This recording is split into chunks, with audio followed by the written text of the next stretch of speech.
Ima, nusi yam henjin man kre. Ai tan bam yaure. Ai gi laibak ta tama abani. Thoina wawra nu kai dawrage. Laibak ta tami haduna bu anaba se leng dabdi yabraba. Pharene. Ai ga doctor amani. Haujik ai gi leiriba naba se. Layenga ga pharak pangam khidra. Kaino ni ngamba ngamdaba try tau tabni kaino. Try tawbada mai pakadaba anaba nati ai ga. Ipadi Sri Govinda Kadana Pamnaiba amsu oiri. Ipai pu haktaktagi sanaraktaba thabak ase. Nangna hongdokpadi yaro. Aikhoi khana sainaba yaba imungsu natti. Haujikpu nangbu yam chilibro tha mukti laigi thogonse khara pubiyu haijage tawba. Tangai phadadi adum pujage. Adu laigi thogunje. Tuomba buchu tambi ningine aiga thorani. Lainung changaga laigi thogon tawbase. Mapana di yadriba. Mayamana tawbadi yamna machu taba. Adugane mane hek tawbase. Machu ma ita hek tadaba. Mong marin tadaba aduni. Dabai khomba.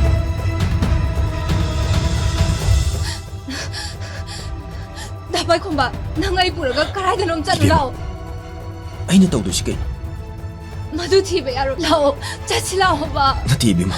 Madu yade. Nang nai bu pu manga moi da wardi. Kai do bage ai bu nuksiba tambiramina. Ebemma. Lao. Chachi lao haibane. Lao. Ebemma. Lao. Hai, Ebemma kai no nang taisa. Lao lao. Lao. Yum chachi lao. Yum chachi lao hai ba. Ko sagi da imungsida ichina pamisi kaino. Hey, mamul bungo. Wangang mudi sugni ngam. Hey, Itema nasa no pa pai khombagi thabak sidi police kumba thana gumma paknai harina. As aduda iga mana di sipai thana si pamde airiba. Kaida wegene. Mi khwai oinari sidi. Mana pamaktra matamda voluntary retirement koklok thoallore. Irujaningbaga thonga tikbaga chapmanai ko. Masi ngang Masai bi masula e nungaina ko iminaro ko. Hey thobi ngai ko. Hengai nang admai lakna gan ko.